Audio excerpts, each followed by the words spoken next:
long are we going to have this never-ending victim complex? At what point in time does it actually start becoming your fault for your own failures? Or are you going to sit there blaming some straight white man from the early 1900s for the rest of your life? My God, you spoke what needed to be said. You're speaking facts. Amen, sister. See, I forgot. Only the white man can be called out. Not the black folk. Can't never call them out. Always the victims, never the aggressor. Accountability equals kryptonite. Black people have a victim mentality. I keep seeing that same phrase pop up over and over again whenever I'm on social media. And every time I see that, it already tells me a lot about the person that's saying it. Not because criticism isn't allowed, but because the people that are using that phrase usually aren't trying to understand anything. They're just repeating something that they heard and like the sound of. It's just like the 1350 argument. But when you really listen to how people use that phrase, they never really explain what they mean by it. It's just, y'all are always playing the victim card. Just work harder. Y'all blame everything on racism. And it made me realize something. Most people that use that phrase don't know what accountability is, and they don't know what history is either. It's just something that they're tired of hearing us talk about. When they say that black people have a victim mentality, what they're really saying is, I don't want to hear you complain about systems anymore. They're not necessarily saying that the suffering we go through isn't real, even though some people will try to argue that point too. But what they are saying is that they're uncomfortable acknowledging it. It's uncomfortable for them to admit that some people start the race much further back. And it's especially uncomfortable for them to admit that some of the advantages that people enjoy were not earned. They were inherited. Because notice how that phrase gets used when we talk about things that are documented, like redlining, mass incarceration, police brutality, education gaps. The list goes on and on. Nobody calls it a victim mentality when other races do it. When they do it, it's advocacy, it's awareness, it's fighting for your people. But when we do it, suddenly it's, oh, y'all are just making excuses. One of the many things that a lot of racist people don't understand is that acknowledging context is not the same as avoiding accountability. And a lot of times you'll notice they'll say that when it's convenient for them. They're just becoming too much trouble. They bring these problems.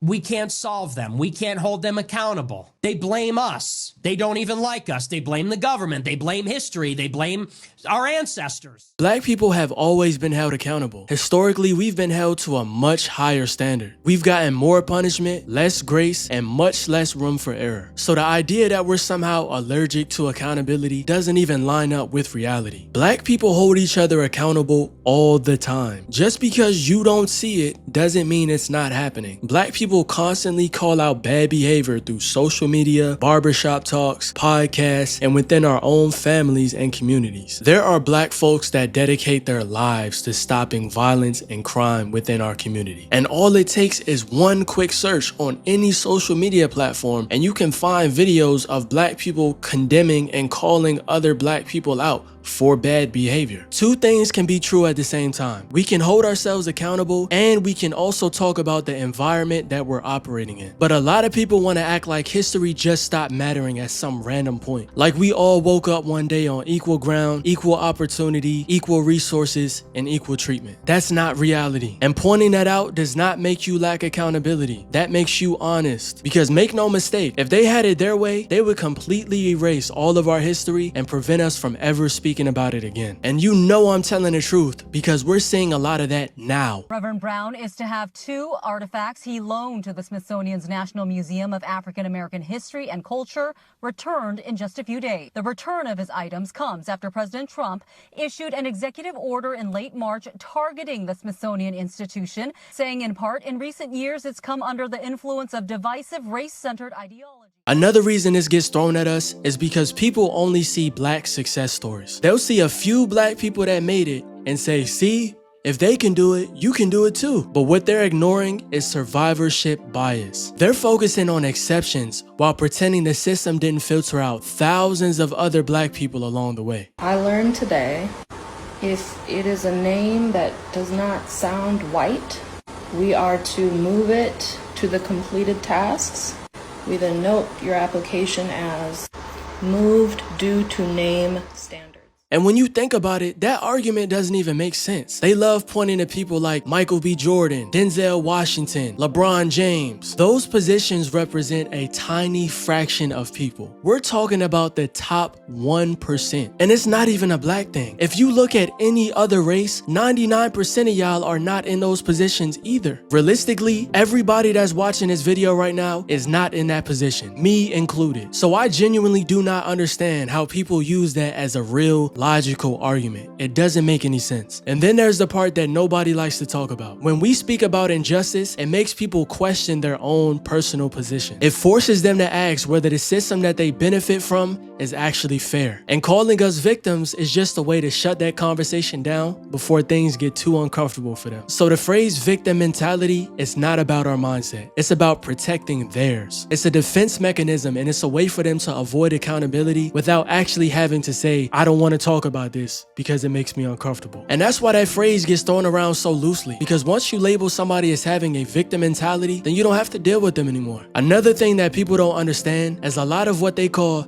victim mentality is really just survival awareness. And I already know what some of y'all are thinking. No, it's not the same survival awareness that y'all like to throw around to avoid coming in contact with black people. Ours actually makes sense. Y'all will say that y'all don't like being around us because our neighborhoods are dangerous or ghetto, but you're complaining about a problem that your people created. You do know that your government created the ghetto. I don't know if y'all ready for that conversation yet. But anyways, when you're aware of patterns, you move differently. But people who have never had to think like that will always misinterpret awareness as negativity. This is usually where the conversation always goes. Well, if black people just work harder, then we wouldn't have anything to talk about. But the funny thing is, we do work hard. We always have worked hard. In fact, the reason why we're here today is because of the hard work that we've had to put in. Now, are there some black people that are lazy as hell? Of course. I'm not saying that that doesn't exist. And you purposely being a lazy individual is not the system's fault. So I'm not saying that either. But majority of us are not like that. And based on factual data, the stereotype of us being lazy is just not true. Because if it was up to them, we wouldn't even exist. And when I say that, I'm not being dramatic at all. There have been multiple attempts to completely erase our existence. But that's a conversation for another video. Stop using race and gender as an excuse for why you're not successful. You're not successful because you're lazy, you don't have the right information, and you don't have the right strategy to be successful. Stop blaming the system for you not changing. So as a clinical psychologist, I get to hear every excuse in the book for people not changing. And one of the most common ones that I hear is that the system is unjust and that the forces of capitalism, racism, sexism, and systemic oppression are so great that it's not even worth trying. I want to be very clear. I 100% believe in working hard and working smart. And the solution to this problem is not throwing your hands up and giving up. Because at the end of the day, there is still a lot that you can do to fight back against it. Of course, the system does have an effect on us, sometimes in ways that we can't even see. You gotta know how to play the game and how to win in life as a black man or a black woman. Is it gonna be more difficult for us than it would be for other races? Yes. But it is not impossible. Hard work was never the issue. The issue is how that hard work is recognized, rewarded, and blocked. You can be the hardest working person at your job, most qualified, the smartest, really the best overall employee. But if your boss already decided in his mind that you're not getting that raise because he's gonna slide it to Karen because he's sleeping with her on the low, then guess what? You're not getting that raise no matter how hard you work due to unfair circumstances that really have nothing to do with you at all. Your performance was great, but apparently hers was a little bit better. You can't tell people to run the same race while pretending like the track hasn't been altered in some way. Another reason why this whole victim mentality argument falls apart is because a lot of black people are actually being harmed in real ways and they don't even realize it. And I'm not talking about feelings. I'm talking about decisions that get made around us, without us, that directly affect our health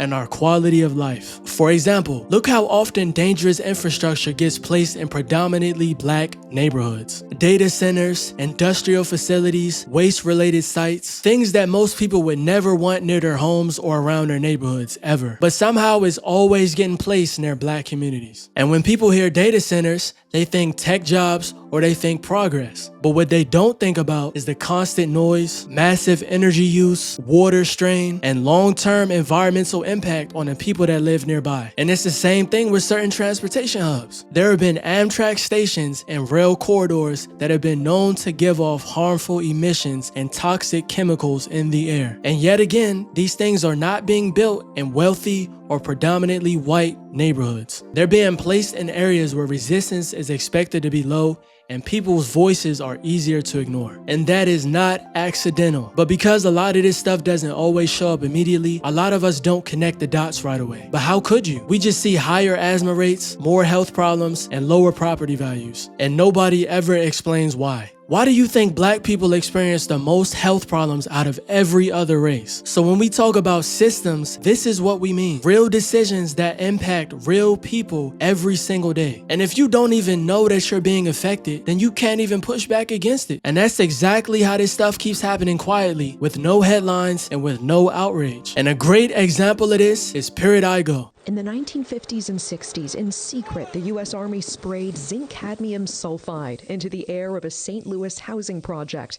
a largely black neighborhood called Pruitt-Igoe. It was a lose-lose situation for us in Pruitt-Igoe. We were subjects. We were subjects. They didn't ask for our permission. We didn't ask for them to spray us. My government used me like I was a guinea pig. I lost my two older siblings to cancer. I lost a brother last month.